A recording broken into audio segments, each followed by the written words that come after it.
Hello friends, dear students, welcome to Grade Plus. Today we are going to discuss how we can find the electric potential at a point due to surrounding charges, due to a group of charges. कोई भी एक point है जिसके चारों तरफ ढेर सारे charges हैं, तो उनकी वजह से एक सिंगल पॉइंट पर इलेक्ट्रिक पोटेंशियल हम कैसे निकालेंगे, इस बात का पता आज के लेक्चर में लगाएंगे। दूसरा, हम इलेक्ट्रोस्टैटिक पोटेंशियल एनर्जी के बारे में देखेंगे और टू चार्ज सिस्टम की इलेक्ट्रिक पोटेंशियल एनर्जी निकालने की कोशिश करेंगे। तो अभी हमने जो बात कही है कि potential due to a group of point charges, potential due to a group of point charges. देखिए, पॉइंट चार्जेस का कॉन्सेप्ट अगर आपको समझना है तो आप कूलाम लॉ का लेक्चर मेरा देख सकते हैं, उसमें डिटेल्ड मैंने डिस्कशन किया है कि पॉइंट चार्जेस क्या है, उनकी नीड क्या है। सपोज कर लेते हैं कि कोई पॉइंट P है यहाँ पर, ठीक है, और ये सराउंडेड है ढेर सारे चार्जेस से। मान लेते हैं यहाँ पर एक चार्ज है Q1, Q2, this one is Q1 at some distance R1, this is Q2 at some distance R2, ऐसा ही Q3, Q4, Q5 और ऐसे ही कर करके ये Qn है यहाँ पर Rn डिस्टेंस पर, ठीक है। ऐसे ही हमने कहा n नंबर ऑफ चार्जेस हैं और ये पॉइंट P ऐसे सारे चार्जेस से सराउंडेड है। तो किसी पॉइंट P पर जो हमारा पॉइंट ऑफ कंसिडरेशन है, उस पर इन सब की वजह से कितना पोटेंशियल होगा। तो हमें बात एक याद रखनी है ये कि कूलाम लॉ में जब हम चार्जेस के बीच में इलेक्ट्रोस्टैटिक फोर्स निकालते हैं तो वो प्रिंसिपल ऑफ सुपरपोजिशन को भी फॉलो करता है। इलेक्ट्रिक फील्ड भी प्रिंसिपल ऑफ सुपरपोजिशन को फॉलो करती है। In the same sense electric potential also follows the principle of superposition. Principle of superposition क्या कहता है कि if we wish to find the potential at a single point due to all surrounding charges, then the potential at that point will be the algebraic sum of the potentials due to surrounding individual charges। किसी particular point पर सभी charges की वजह से जो potential होगा वो हर individual charge के पोटेंशियल का एल्जेब्रिक सम हम कर लें। एल्जेब्रिक सम का मतलब क्या है कि चार्ज को उसके साइन के साथ लिखेंगे। अगर प्लस चार्ज होगा तो प्लस के साथ लिखेंगे, माइनस होगा तो माइनस के साथ लेंगे, क्योंकि पोटेंशियल में बेसिकली वर्क डन और वर्क गेन्ड का कॉन्सेप्ट होता है। तो उस पर बात हम लास्ट लेक्चर में कर ही चुके हैं, इसी पर बात करते हैं। तो प्रिंसिपल ऑफ सुपरपोजिशन क्या कहेगा, the potential, the electric potential at this point P will be the algebraic sum of the potential due to all other individual charges surrounding point P। तो हम क्या करते हैं, हम निकालने वाले हैं प्रिंसिपल ऑफ सुपरपोजिशन की वजह से पोटेंशियल एट पॉइंट P, ठीक है। तो पोटेंशियल एट पॉइंट P को हमने Vp लिखा, 1/4 पाई एप्सिलॉन नॉट लिखा, और फार्मूला क्या होता है Q/R। तो हम मान लेते हैं Q1 की वजह से निकालना चाहते हैं, तो Q1/R1, ठीक।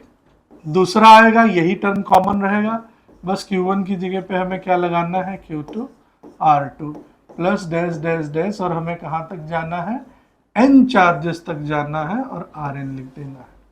यानी पहले की वजह से ये पोटेंशियल, दूसरे की वजह से ये पोटेंशियल, तीसरे की वजह से ये पोटेंशियल, और ऐसे ही n चार्जेस की वजह से टोटल पोटेंशियल आ जाएगा। तो अगर हम इसको समेशन फॉर्म में, शॉर्टकट फॉर्म में लिखना चाहें तो समेशन ओवर I, और I की वैल्यू कहाँ से ले लें, 1 to n, और ये हो जाएगा QI/RI। कैसे ये बात हमने लिखी है, देखिए इसको एलेबोरेट करके देखते हैं, ओपन करके देखते हैं। ये साइन दिखाता ये है कि जब भी आप इसको ओपन करेंगे, I की वैल्यू 1 से लेके n तक जब भी आप पुट करेंगे तो हर वैल्यू रखने के बाद आपको समेशन का साइन लगाना है अगली प्रोसीडिंग वैल्यू के लिए। 1 जैसे ही यहाँ पर I=1 रखेंगे तो हो जाएगा 1/4 pi epsilon not Q1/R1 plus 2 रखिए Q2/R2 plus Q3/R3 and so on. तो ये एक एब्रीविएटेड वे है to represent n terms in a single form in this formula I summation over I 1 to n qi upon ri. तो this is all about the potential due to a group of charges. अभी क्या है, इसी को थोड़ा सा और बढ़ा लें।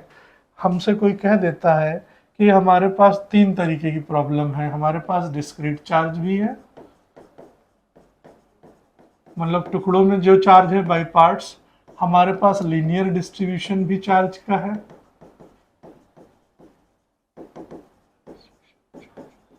और हमारे पास सरफेस भी है, सरफेस डिस्ट्रीब्यूशन ऑफ चार्ज, और हमारे पास वॉल्यूम डिस्ट्रीब्यूशन ऑफ चार्ज भी है। कहने का मतलब है एक पॉइंट चार्ज है एक जगह पे किसी तार के ऊपर है, लाइन चार्ज है। एक जगह एक सरफेस रखी हुई है जिसमें लेंथ और ब्रेड्थ होती है, जिसका सरफेस एरिया एस ले लेते हैं, उस पर चार्ज डिस्ट्रीब्यूटेड है। एक पोजीशन ऐसी है जिसमें चार्ज स्पेस में डिस्ट्रीब्यूटेड, 3 डायमेंशनल स्ट्रक्चर पर डिस्ट्रीब्यूटेड है। तो इन सब की वजह से अगर हमें सिंगल पॉइंट पर निकालना हो पोटेंशियल, डिस्क्रीट पॉइंट चार्ज की वजह से, और 3 कंटिन्यूअस चार्जेस डिस्ट्रीब्यूशन। ये क्या है? Continuous charge distribution. जब हम गॉस लॉ पढ़ेंगे तो ये बहुत इंपॉर्टेंट चीज़ें हैं कि कैसे चार्ज का डिस्ट्रीब्यूशन हम करते हैं। तो अब उस पॉइंट पर पोटेंशियल आप कैसे लिखेंगे? आपको कुछ करना नहीं है, बस आपको याद रखना है कि लीनियर चार्ज डिस्ट्रीब्यूशन में हम चार्ज पर यूनिट लेंथ लिखते हैं, और वो लीनियर चार्ज डेंसिटी लेम्डा होती है। सरफेस चार्ज डिस्ट्रीब्यूशन में चार्ज पर यूनिट एरिया या सरफेस एरिया एस लिखते हैं, जिसको सिग्मा से डिनोट करते हैं। और ऐसे ही चार्ज पर यूनिट वॉल्यूम को हम volume density, volume charge density rho कहते हैं। तो जहाँ जहाँ चार्ज आएगा वहाँ वहाँ हम लेमडा इंटू एल, अगर लीनियर चार्ज बात कर रहे हैं, सरफेस तो सिग्मा इंटू एस, और वॉल्यूम तो रो इंटू वी। अगर स्मॉल चार्ज कंसीडरेशन है स्मॉल सरफेस पर, स्मॉल लाइन पर, तो यहाँ पर डीएल और डीएस लगा देंगे और कुछ भी चेंज होने वाला नहीं है। तो इसको हम करके देखते हैं कि हम कैसे इसको कर सकते हैं। देखिए, किसी भी डिस्क्रीट चार्ज की वजह से किसी पॉइंट पर पोटेंशियल था 1/4 pi epsilon naught Q upon R. फिर हमने इसको कहा भाई हम इसको समेशन में लिखना चाहते हैं, तो हमने कहा समेशन में चलिए लिख के देखते हैं। तो हमने कहा आप ऐसा करिए, इसको बाहर कर लीजिए और समेशन लगा लीजिए I = 1 to n QI upon RI। ये आप पीछे वाली स्लाइड पे देख सकते हैं, यही था हमारे पास वैल्यू, वो 1/4 pi epsilon not summation over I 1 to। ये डिस्क्रीट चार्जेस हैं बाय पार्ट्स जिसको कहते हैं। वापस चलते हैं कंटिन्यूअस पे। अब इस लाइन चार्ज की वजह से तो हमें करना कुछ नहीं है, 1/4 पाई एप्सिलॉन नॉट तो सब में आने वाला है, समेशन का हमने प्लस लगा दिया है। हम लीनियर डिस्ट्रीब्यूशन को इंटीग्रेट कर लें, टोटल लेंथ पर निकालना है हमको, तो हम क्या लिखेंगे? क्यू की जगह पे हमें क्या लिखना है? Lambda into DL, linear charge density, upon जो भी आपके पास लेंथ आ रही है, जो भी आपने पॉइंट ऑफ कंसिडरेशन लिया है वो ले लेते हैं, हम आर को ही लेकर चलते हैं। ठीक है, ये हो गया लाइन की वजह से। सरफेस की वजह से फिर ये दरअसल क्यू को डिनोट करता है, तो क्यू आई बाई आर आई लिखा आपने, तो क्यू बाई आर करना है आपको। तो ये समेशन केवल इसके लिए अभी हमने रखा है, इसको हम इंटीग्रेट से डिनोट कर रहे हैं। सरफेस के लिए क्यू की जगह पे क्या आ जाएगा? Surface integral sigma into D S upon R. Volume के लिए आ जाएगा volume integral rho into D V upon R. तो हमने क्या किया, हमने इन सारे चार्ज डिस्ट्रीब्यूशंस की वजह से टोटल पोटेंशियल उस पॉइंट पर निकाल लिया। वो डिस्क्रीट चार्ज की वजह से भी है, और ये 3 कंटिन्यूअस डिस्ट्रीब्यूशन ऑफ चार्जेस जिसमें लीनियर चार्ज, सरफेस चार्ज और वॉल्यूम चार्ज डिस्ट्रीब्यूशन है। तो ये एक उसी टॉपिक का जो पोटेंशियल का है लास्ट लेक्चर में हमने लिया है, उसी में ये चीज़ें भी आपको इंक्लूड करनी है। वापस चलते हैं अपने थ्योरेटिकल पॉइंट पर, जो आज का डिस्कशन था कि इलेक्ट्रिक पोटेंशियल एनर्जी बेसिकली है क्या। देखिए, जब भी आप किसी चार्ज को इनफाइनाइट सेपरेशन से किसी चार्ज की फील्ड में लेकर आते हैं तो आप वर्क डन करते हैं, और वही वर्क डन उसमें पोटेंशियल एनर्जी के फॉर्म में स्टोर हो जाता है। तो इलेक्ट्रिक पोटेंशियल एनर्जी की एक लाइन में अगर डेफिनेशन बतानी है तो this is the energy, it is the energy possessed, let me choose some other color so that it is clearly visible. It is the energy possessed by a system of charges by virtue of their positions. मान लेते हैं, इस बात को कैसे समझे, मान लेते हैं ढेर सारे चार्जेस हैं और वो इनफाइनाइट सेपरेशंस में है, मतलब एक दूसरे से इनफाइनाइट सेपरेशन पर है, और इन्फिनिटी पर पोटेंशियल जो होता है वो हम जीरो रिगार्ड करते हैं। कैसे, इसको आप मैथमेटिकली भी देख सकते हैं। 1/4πε0 Q/r किसी पॉइंट पर पोटेंशियल की वैल्यू है। अगर ये r इन्फिनिटी को अप्रोच कर जाता है तो 1/∞ क्या हो जाता है, जीरो। तो potential at infinity is taken as zero, या दूसरे शब्दों में थ्योरेटिकली आपको डिफाइन करना है तो आप ये भी कह सकते हैं कि हम इन्फिनिटी को रेफरेंस एनर्जी लेवल लेकर चलते हैं, और जो हमारा रेफरेंस होता है वहाँ शुरुआत हम जीरो से शुरू करते हैं मेज़र करना, जैसा किसी कोऑर्डिनेट सिस्टम में आप करते हैं। खैर, दिस इज ऑल अबाउट। तो अब क्या किया, इनफाइनाइट सेपरेशन पे चार्जेस थे, उनको हम ला रहे हैं टू देयर फाइनल पोजीशंस। ठीक है, मान लेते हैं किसी पोजीशन ए पर हम किसी चार्ज Q1 को ले आए, किसी पोजीशन बी पर किसी चार्ज Q2 को ले आए, किसी पोजीशन सी पर चार्ज Q3 को हम ले आए। तो इनकी final positions A B C लाने में जो हम इन्फिनिटी से चार्ज ला रहे हैं, इसमें जो वर्क डन कर रहे हैं वही इनकी इलेक्ट्रिक पोटेंशियल एनर्जी है।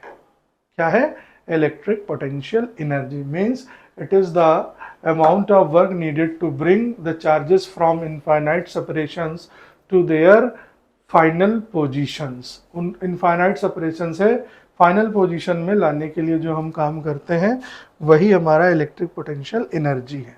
ठीक है, अब 2 पॉइंट चार्जेस की हम electric potential energy find out करना चाहते हैं, तो हमारा मकसद केवल और केवल है वर्क डन निकालना।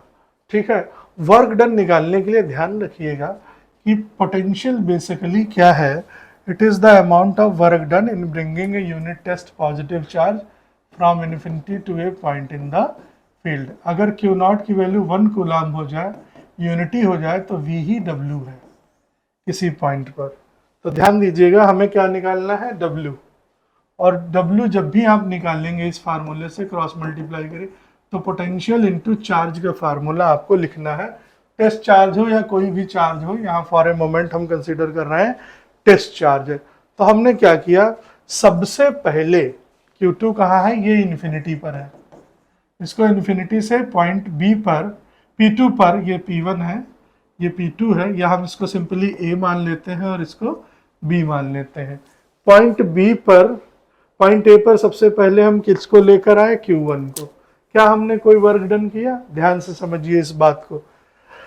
ये पूरा स्पेस खाली है, यहाँ कोई चार्ज और नहीं है। हम इन्फिनिटी से एक चार्ज को उठा के किसी लोकेशन A पर ले आए हैं, तो हमने क्या इस प्रोसेस में कोई वर्क डन किया। वर्क डन तभी होता है जब फील्ड हम पर फोर्स लगाए, हम पर बोले तो जो चार्ज हम लेकर आ रहे हैं उस पर फोर्स लगाए। यहाँ कोई चार्ज पहले से था नहीं, उसकी फील्ड थी नहीं, तो उसका फोर्स होगा नहीं। यानी इस प्रोसेस में जिसमें आप सिंगल आइसोलेटेड चार्ज लेकर आ रहे हैं, इसमें आपने कोई भी वर्क डन नहीं किया है, क्योंकि आप किसी चार्ज की फील्ड में गए ही नहीं हैं। ये टोटली वैकेंट स्पेस है, फ्री फ्रॉम चार्जेस है।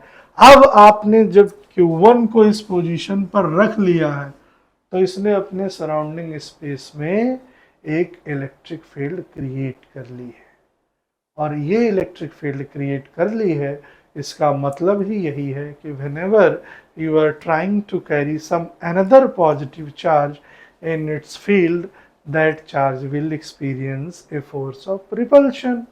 और वो फोर्स ऑफ रिपल्शन मान लेते हैं Q2 लेकर आ रहे हैं, वो कितना होगा, Q2 इंटू ई Q1 की फील्ड है और फोर्स किस पर है, Q2।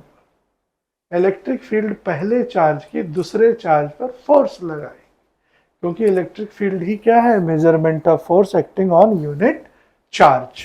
ठीक है, तो आपने क्या समझा, हमने ये कहा कि जब आप पहले Q1 को पोजीशन A1 पर लाए, आपने कोई भी वर्क डन नहीं किया, क्योंकि वहाँ कोई और चार्ज था नहीं, फोर्स था नहीं, तो कोई भी फील्ड भी नहीं थी, तो इसका मतलब क्या है, हमारा वर्क डन 0 है। जब आप ए पर इस पर ले आए हैं, इसको इस पोजीशन ए पर इसको आप ले आए हैं, इसके बाद जब आप Q2 को इन्फिनिटी से लेकर आते हैं तो आपको एक फोर्स ऑफ रिपल्शन का एक्सपीरियंस करना पड़ेगा। तो उसके अगेंस्ट आप यूनिफॉर्मली उस चार्ज को इस चार्ज की इलेक्ट्रिक फील्ड में पुश करेंगे और उतना ही फोर्स लगाएंगे opposite to the field direction जितना फील्ड इस चार्ज के ऊपर लगा रही है। यानी जो हमारा डेरिवेशन है वो कहीं ना कहीं पोटेंशियल की डिफिनीशन से डायरेक्ट रिलेटेड है। अब हम Q2 को इन्फिनिटी से लेकर आ रहे हैं। इस केस में हमने वर्क डन कितना किया, तो वर्क डन हम शुरुआत यहीं से करेंगे। Work done in bringing the charge Q2 from infinity to a point, यहाँ हमने ए और बी ले लेते हैं, थोड़ा ज़्यादा सहज होंगे आप उसमें, to a point B in the electric field of charge, किसकी इलेक्ट्रिक फील्ड, Q1 की, एट ए। वर्क डन क्या होगा बेटा, हमने शुरुआत में ही कहा था कि V होता है W/Q, तो वर्क डन क्या हो जाएगा, पोटेंशियल इनटू चार्ज। तो कौन सा पोटेंशियल, पोटेंशियल चार्ज की लोकेशन की वजह से है, जिस चार्ज को आप लेकर आए हैं। तो चार्ज को कहाँ लेकर आए हैं, बी पर, तो पोटेंशियल एट बी कितना हो गया, VB, ठीक है। और किस चार्ज को आप लेकर आए हैं उसका पोटेंशियल, तो आप किसको लेकर आए हैं, Q2 को, तो आप वर्क डन निकालेंगे पोटेंशियल इनटू Q2। किसी पॉइंट बी पर मान लेते हैं ये ए और बी के बीच का गैप जो है हमारा, हम थोड़ा सा इसको क्लियर कर देते हैं। ए और बी के बीच का गैप हमारा है R12, यानी यहाँ से यहाँ तक की डिस्टेंस है R12।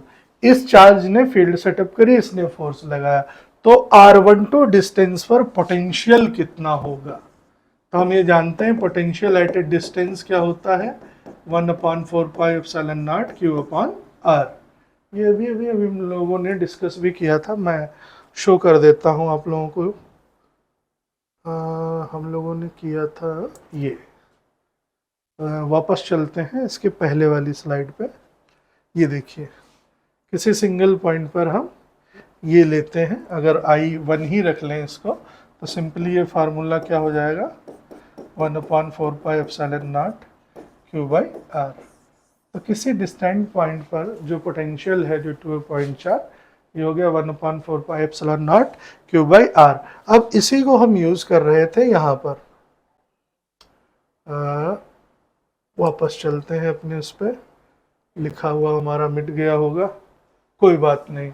हम निकाल रहे थे वर्क डन, ठीक है, सॉरी पेन ले लेते हैं। हम लोग निकाल रहे थे कि हमने कितना वर्क डन किया है, किसको, चार्ज Q2 को पॉइंट बी पर, इनको ए और बी कह दिया था, हमने कितना वर्क डन किया है चार्ज Q2 को पॉइंट बी पर लाने पर। तो हमने कहा था आप इस फार्मूले से याद रखेंगे कि V होता है W/Q, तो वर्क डन निकालना है, पोटेंशियल एट बी हो गया और चार्ज किसको लाए हैं, Q2 को, तो Q2 इंटू बी हो जाएगा, ये B है बेटा, ठीक है।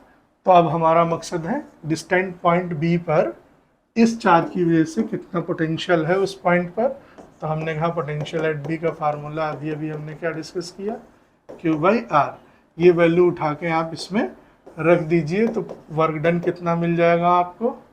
ये पहले चार्ज की वजह से है, तो यहाँ हम Q1 लगाए ले रहे हैं, तो आप कंफ्यूज मत होइएगा, ठीक है।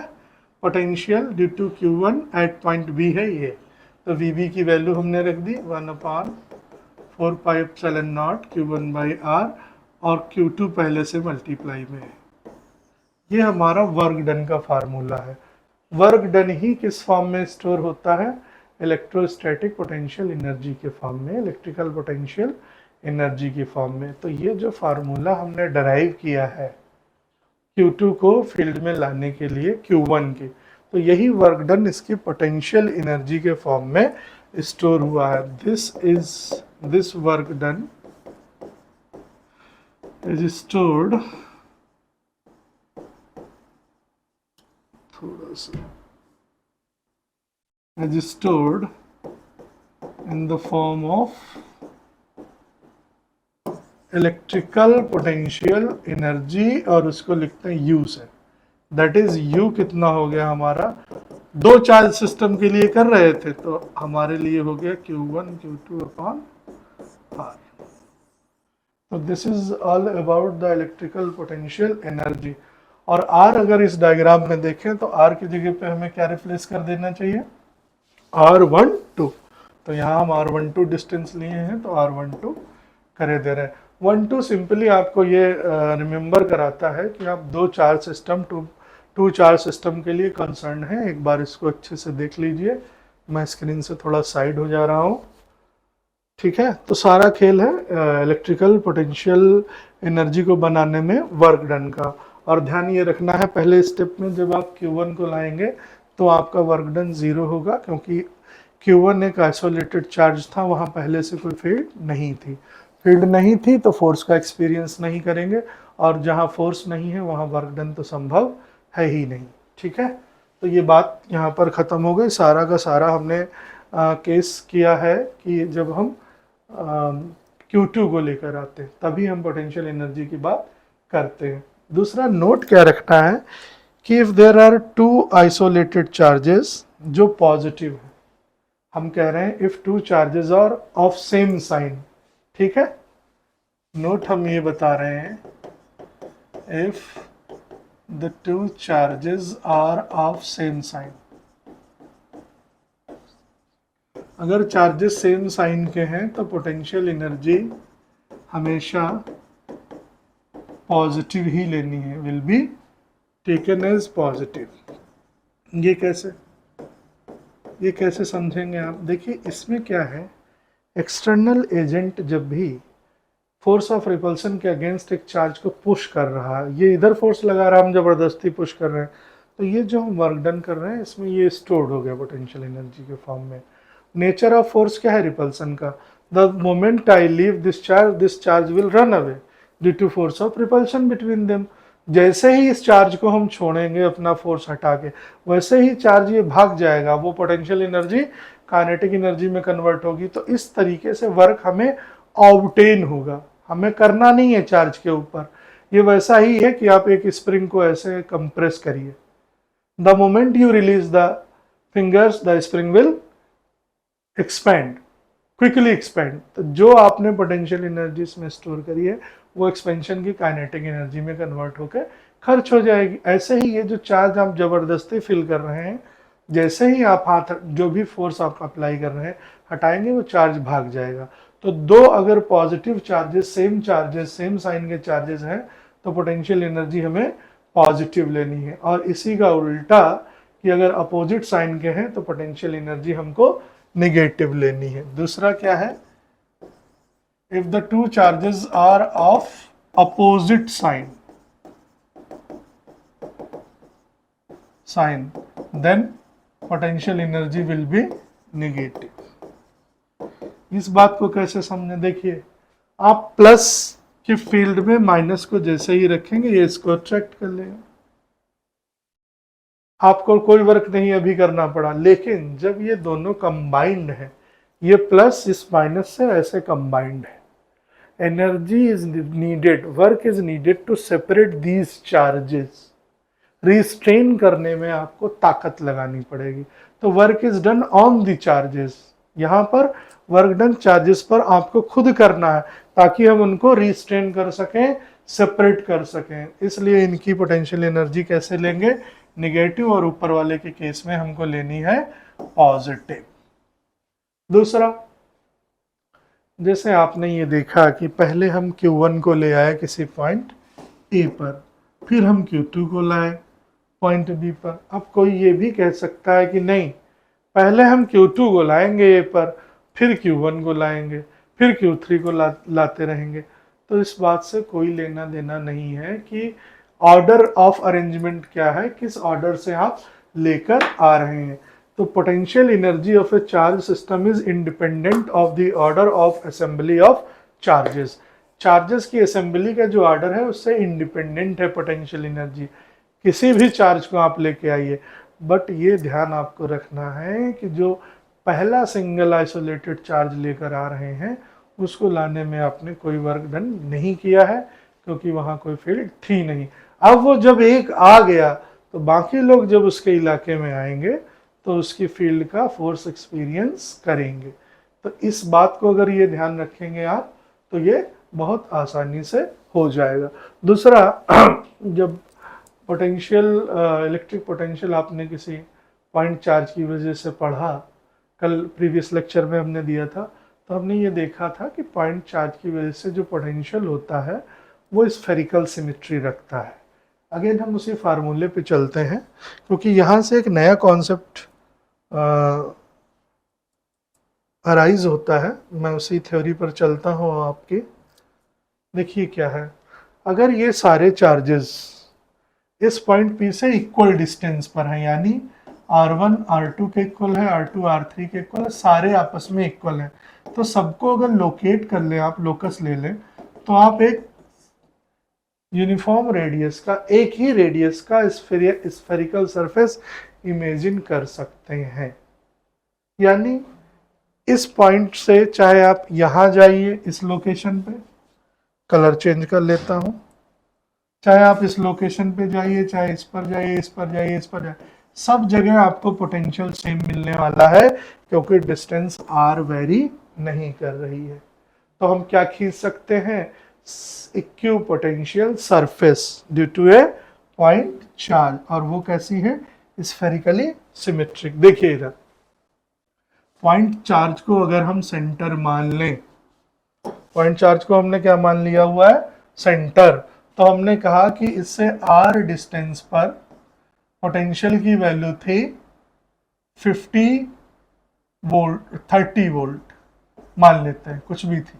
तो हमने इसको सेंटर मानते हुए चार्ज को इस r रेडियस का एक स्फीयर खींच दिया, तो इसकी किसी भी लोकेशन पर आ जाइए आप, सब जगह जो आपको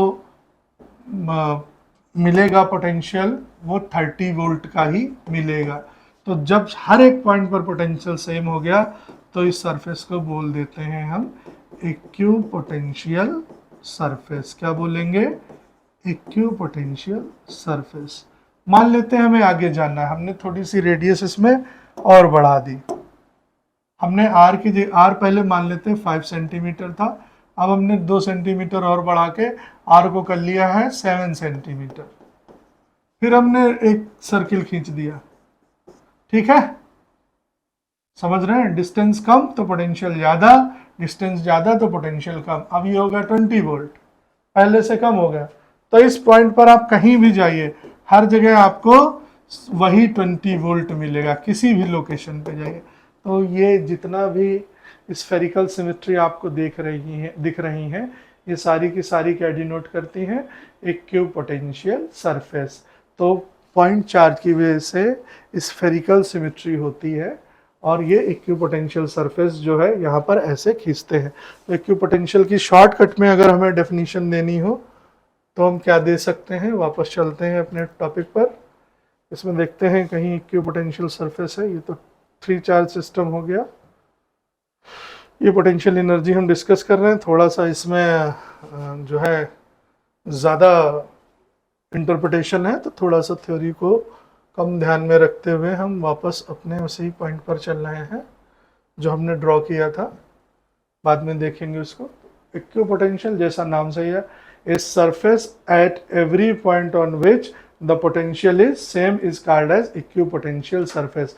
इसकी प्रॉपर्टीज क्या होती हैं, कैसे इक्यू पोटेंशियल सरफेस ड्रॉ करते हैं, और इनकी हमें ज़रूरत क्या है, और किसी इक्यू पोटेंशियल सरफेस पर फील्ड की डायरेक्शन क्या होती है, वो निकालने के लिए हम इक्यू पोटेंशियल को एक सेपरेट, इक्यू पोटेंशियल सरफेस को एक सेपरेट कंटिन्यूअस लेक्चर में पढ़ेंगे। Till then keep watching Grade Plus, thank you, have a good day.